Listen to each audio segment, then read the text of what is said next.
Hey everybody, this is Johnny Five Pizza Guy. Today we have an interview with Shannon Stratman, and I would already like you to introduce yourself. Hi, my name is Shannon. I do environmental outreach and education, and I'm also a Florida Master Naturalist. I work for this company that's a nonprofit. It's called Youth Environmental Alliance, and we do like hands-on science experiments. We do restorations, we do kayak tours, snorkel tours, a whole bunch of hands-on fun stuff about conservation of either on the coastline or on the Everglades here in Florida. Okay. So my first question for you today is, what is your favorite day of the week and why? I would love to say that I love that that was the first question that made me giggle whenever I first opened the email. I was like, that's a really good icebreaker. I would say personally, I really like Fridays because then you have like a couple days to yourself. You're not stressing. You don't have the Sunday scaries ready for Monday school or Monday work. But Friday, you get a lot of time to enjoy yourself, make plans with your friends, and go party. Okay. So, why did you choose this profession over all others? So I think that I probably chose this profession. My mom's also a teacher, so I've always been really, really interested in education, and I really wanted to partner that with being outdoors because I just couldn't be a normal teacher staying inside 7 hours a day. That just really wouldn't work for me. So I found a way awesome, a perfect way to like bridge the two together, and it's been really, really awesome so far. Okay. So, what motivates you? I would say honestly, unfortunately, climate change motivates me the most probably because it's really, really scary. The world is changing around us really, really quickly because of things that we're doing, and that really makes me scared and impacts things, and I want to make a change really, really quickly. Okay. So, who is your favorite music artist and why? Okay, so I listen to a lot of EDM music. You know, like EDM music is, Yeah. it's kind of like, like that electronic stuff. I like this artist. It's called Of the Trees. And obviously, we are of the trees right now. I love being in the trees. He's a really cool artist name, and he's just a really, really cool artist. And he has some really, really interesting beats that kind of sound very earthy. Okay. What is your favorite song from that person? So I think it's this song called "Sapped." It's literally like tree sap, and it's really I really like the beats. It really just music to my ears, quite literally. Do you have a favorite artist or favorite song? Favorite artist? Favorite artist? Not really. Favorite song? Or like a type of music you typically listen to, or just whatever's on the radio? Um, I can name a few like um, pop, uh, hip hop. Yeah, hip hop. I like hip hop music. Um, there's a few others. Yeah. Um, next question for you is: if there was one thing you can change in the world, what would it be?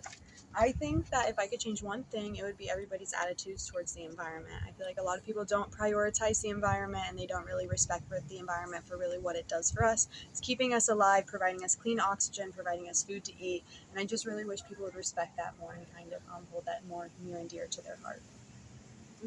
Got it. So, do you have any regrets in life? Honestly, sometimes I regret like spending too much time on my phone. Sometimes, like on some evenings, it'll be like 3 or 4 hours just go by. I'm on TikTok or I'm watching TV where I feel like I could have been doing something where I was more present or more, involved. Yeah, that's a pretty good one. Who was your childhood leader? So I don't know if you know who it is, but his name is Steve Irwin. Have you ever heard of who that is? Your mom definitely knows. So it's from this show called or I guess it was a TV network called Animal Planet, and I'm not 100% sure what his specific show was, but essentially he was like an alligator hunter or crocodile hunter, and he was this really crazy like Australian man with like a lot of energy, and he'd get people really, really interested in like conservation or biology by essentially doing super, super dangerous things like wrestling an alligator. But it made for super, super good TV, and I just remember watching that as a kid and getting that like first experience with being outdoors and seeing someone do that as their profession. I just really, really admired that. Okay. Do you like video games? I do like video games. Do you like video games? What video games do you play? A lot. A lot. It's even hard to name one. Or what's the last video game you played? Last one I played, I think they were heard of Call of Duty? Of course I've heard of Call of Duty. Yeah, I don't play that one myself, but I have a Switch. You know, have you ever heard? I play Animal Crossing on the Switch, which is kind of like Sims, like an animated, like Japanese style of Sims. Very, very cute. Yeah, I think I used to play that. Animal Crossing is a very fun one. Yeah. What is your favorite food? I like Asian food a lot. I really like sushi or like noodle bowls, sticky rice, something like that. What about you? Yeah, me too. My mom, she loves sushi. Yeah, sushi's really good. You can have one superpower. What would it be? I definitely think, without a doubt, it would be to teleport, because I just think it would be so cool to be able to go literally anywhere you want in the world and be able to experience it for an hour and then immediately go home and sleep in your own bed. That would be amazing. Yeah. What about you? I'd say probably teleportation. Teleportation, right? It's like the coolest one. I'm like, of course. Like, I didn't even think of any others that would come in second place, because hands down, teleportation. Yeah. Do you have a favorite plant? I do. So I really like the mangrove tree. So it's like this tree that grows in some salt water. I actually brought in one of its like seeds, or it's the mangrove tree is really, really cool because it gives like live birth is what it's considered. So this little bean will grow off of the leaf of one of the mangrove trees, and then eventually, whenever it's ready, it'll fall into the ocean and it'll float around for like 18 months or a year, 18 months before it just washes up on a beach, and then roots will come out of this end right here, and then it'll sprout leaves out of this end and it'll grow into a tree. It's really, really cool. So it's like, how is it even still alive? I know, after like being vital for that long, it's really, really impressive, honestly. And the mangroves do a lot of really, really cool things as well for like the Florida coastlines. They do a lot of our protection from like the hurricanes, and about like 70% of our juvenile fish live in the mangrove system. So they're really, really important for like lots of different reasons. And Oh yeah, going back to the superpower one. Yes. What if you had teleportation, but wherever you go, you can only stay for 5 minutes? Would you still take the power? Oh, that's so difficult. Honestly, yes, because you could go anywhere for 5 minutes and I would just go back and forth. 5 minutes, 1 minute, 5 minute, 1 minute, 5 minute, 1 minute. Cheat the system a little bit, but it would be nice to have like a little bit longer of time, you know. That's a good one. What is your message to the world? So my message is actually a kind of like a slogan or a thing that we teach a lot of kids through my company at Youth Environment Alliance. It's we're all connected, so we're all affected. So essentially what we mean by that, the good and the bad things that we do in the world and to the world are going to connect and affect us all. So whenever I'm teaching about things like pollution, I like to teach kids that maybe if I throw a piece of trash, unfortunately, it ends up in the ocean. If I throw it in the ocean here in Fort Lauderdale Beach, that's not necessarily going to stay in the ocean here in Fort Lauderdale. It could end up in Asia, in Europe, anywhere around the globe, really. And I think that's really, really important to remember, because we're all connected, so we're all affected. So the ways in which we pollute or the ways in which we're going to save Earth is going to impact all of us all over the globe. Yeah, how's you thinking? It's a deep one. Yeah. Okay, so that's my last question for you. But would you like to show us around? Yeah, so we are at Treetops Park over here. This is a really, really cool park. Obviously, we're a little bit elevated here, and we have some really cool plants. You can see all these really cool plants up here are going to be like air plants. And then back here, we have some like resurrection figs and some banyan trees over here all the way in the back. We do a lot of programming here. I've done some programming about like how to use a compass, about native plants and their uses in the environment. I used like a sable palm or like a cabbage palm, kind of like a palm tree, and we made some twine with some kids a couple months ago, which was really, really cool. But yeah, it's a really, really neat park, and it has a really awesome native plants all over the place. Got a bug there. And I guess some bugs. On your shoulder. But I also brought this guy in right here. Let me grab him for you. So I was watching one of your other videos, and I heard that you said that you like turtles, or you asked a guy what his favorite animal was, and you said that you guys had it in common, that it was a turtle. So we have this program that we bring into school. It's part of our pollutions program, or about our plastics pollutions, and it's called Are You Smarter Than a Sea Turtle? So all the stuff that I have in here is going to be stuff we collected from the beach. Some of it's going to be man-made, and some of it's going to be like from nature itself. And we want to know, if you were a turtle swimming around in today's ocean with all this stuff in there, if you would be smart enough to be able to decide what's man-made and what's not. So would you like to play? Yeah. We can put it down on the ground if you want here. So we can make 2 piles. But yeah, you can go ahead and go through. If you have questions, I can answer them for you. Okay. Some of them are easier, some of them are tricky, and some of them are meant to be tricky. Yeah, it's definitely man-made. Man-made, so we can make a pile here for man-made. So that's like a fishing lure, but sometimes whenever the fishing line snaps, unfortunately it goes in the ocean, and sometimes we can't recover it, or a lot of the time we can't recover it. And if this is on the end of it, it's going to float around in the ocean until it either washes up on the beach, or a fish or some other type of animal ingests it, and then maybe it might hurt it and kill it, which is just really sad. But that's one of them. Okay. Yep, that's obvious. What is that guy right here? Man-made. It's man-made, but do you know what it is? A straw. A straw. That one's pretty easy for sure. All right. So actually, I think this is coral. Let me see. Feel it. Sometimes we feel it. This kind of feels like Maybe a soft foam? sponge. Exactly. So like a sponge from the ocean. Exactly. That would be within that coral reef system for sure. But yeah, you can feel that the texture of it is a little bit more natural than definitely man-made. So we'll start a different pile right here. Yeah. Okay. So this definitely. Do you know what this is from, by chance? Some kids can get this one. I don't know if you've ever had one, but they're like travel toothbrushes, and they go like in a case, and it goes like this. But I think this was the end of a travel toothbrush. So this one, I always like to point out that every single toothbrush that you've ever used in your life is somewhere here on the planet still, because plastics have only been around for 70 years, but it takes them 700 years to decompose. So think about that next time you brush your teeth. Like, that toothbrush is going to be on that planet longer than you are, probably. So let me see. This is like man-made styrofoam. Definitely, you're right on that one. Yeah, man-made pile is over here. Man.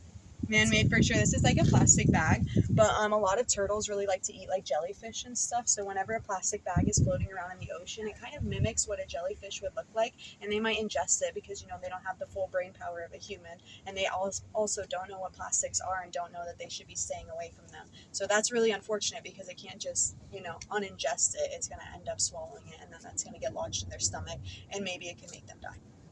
But yeah, you're right. Again, you're doing a great job so far. I want to say man-made. Yeah. That one is man-made, but it kind of looks like something that would be found in nature, but definitely it's like a fake version of that, which is kind of crazy that we make fake versions of nature when we just use the real thing. Yeah. Now what? This is a trick. Feels like it might be man-made, but I can't tell. Let me see it. See, this one actually, here, bend it. Tell me what you think. I feel like it's man-made. It's definitely, this one feels kind of like a plastic or maybe like a rubber of sorts, but I would say definitely plastic for sure. Yeah. Okay. Man-made. Man-made for sure. Could be a normal sponge or it could be like a sea sponge. I can't tell. I know some of them are really, really hard, but imagine if you were a turtle, how much harder that would be. I'd say man-made. Definitely right. You're doing a great job so far. Man-made, definitely. That one's going to be like a part of like some fishing line or some type of like shipping, something from a ship. Oh, it's rubber. That one's rubber. Like Do you a know balloon. what? Exactly, like a balloon. But actually, turtle eggshell casings look a lot like this. Whenever they hatch, they'll be kind of like broken into pieces. And a lot of animals actually rely on egg casings of other animals to to feed them and be a nutritious part of their diet. But you are right. That is definitely man-made. Yeah. Okay.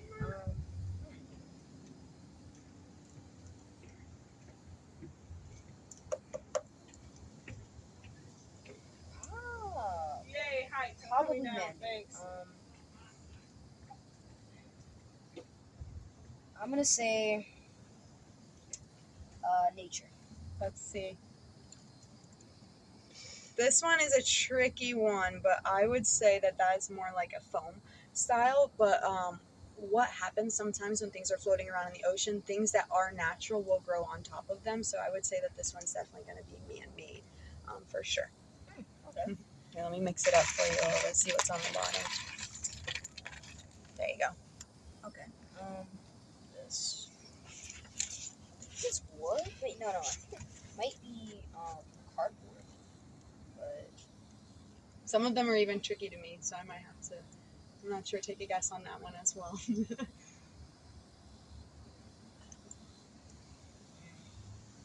It looks like it would be like a natural color for sure. Yeah. What maybe? Let me see. Say natural. Yeah, I would say that's like either a piece of like I don't know. It could be You're right. It could be cardboard, but it could also be just like mulch. So I'm not 100% sure. That one is even a mystery to me. Okay, this feels really man-made. It doesn't feel like real wood. Let me see what.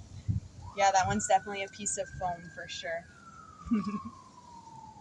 Okay. I know there's so many in here. Yep, that was obvious. A lot of different like microplastics and type stuff, like the little tiny stuff that floats around in the ocean. That's going to be that high risk for that wildlife to ingest, because fish or turtles that have smaller mouths are not going to eat those giant pieces of plastic, but they might eat that little tiny stuff like a gum wrapper.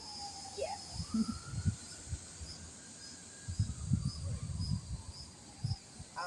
It feels like nature. I would think so too. Let me see. Let me check it out. I would say that this is definitely some type of like sponge situation. Yeah.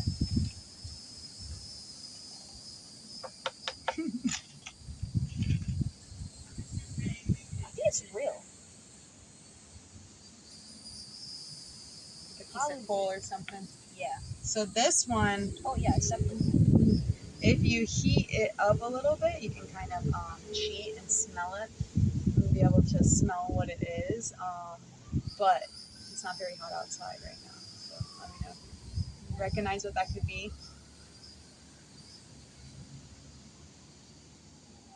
I think it's charcoal. It's not necessarily like charcoal, but it would be like tar oil that like floats around in the ocean. Whenever they like frack out the oil and stuff. So some of it might get out and be floating around, which is unfortunate. Or things like oil spills happen, unfortunately, and then obviously not all of it can get cleaned up, and it ends up floating around. There you go. There's a few more in there. You don't have to do them all, but do the bigger pieces. Man-made. Man-made for sure. It's like a fake plant, which is so crazy again that we make fake plants. Yeah.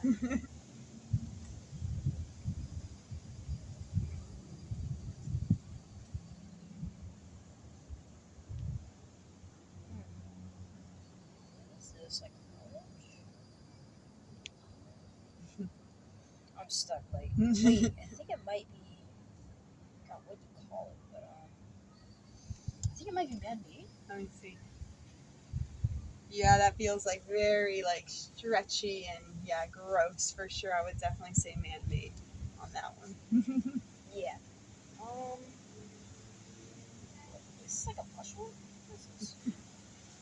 Dried up something from the coastline. I'm not 100% sure. It could be like a piece of like driftwood. It looks like a little piece of wood that has an interesting shape going on. Yeah, I would say that's definitely a natural thing. But yeah, I just really want to emphasize like the work that we do at my company, and I really hope you enjoyed this game. I really appreciate you having me on the podcast. It means a lot. I love working with kids around your age. I think that you guys are the ones that are going to be the future, and you guys are going to be the ones that make the change. And I really like to be a part of that and helping you guys get there. Okay. Yeah, that was fun. That was fun, right? And I'm sure you'll remember it. It's pretty engaging as well. It's better than watching like a PowerPoint or a movie or something. You kind of get something a little bit more hands-on that is realistic, and all of this is really from our coastlines here in Fort Lauderdale. Yeah. It was kind of challenging too. A few of these I was like kind of confused, just like this one. Yeah, no, I agree. Even me, I got stumped on some of them as well. It's really, really, really difficult to figure it out, and especially when they get down to these super, super tiny pieces, you almost need like a microscope to look at it and see what the heck that is. But unfortunately, these animals, they bite first and then they think after, and that's really, really unfortunate because sometimes that's not good for them. Yeah. Oh yeah, and I did bring you these stickers from our company too that say the motto that we're all connected, so we're all affected. And again, thank you for having me on today. You're welcome. All right. So this is what it looks like. And You guys should come check this out. It's really fun. And why don't we come and see what's here? Oh, I just got the bottle. You got it? I'm glad. We are all connected.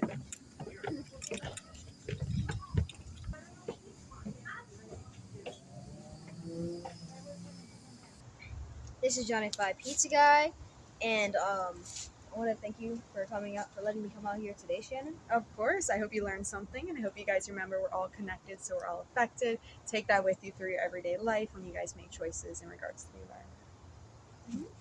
Oh, yeah, make sure to think about that because I didn't get it at first. I'm glad you get it now, though. Okay, and signing out. Bye. Bye. Oh, stay cheesy. All right, that was fun. That was very fun. I enjoyed it a lot.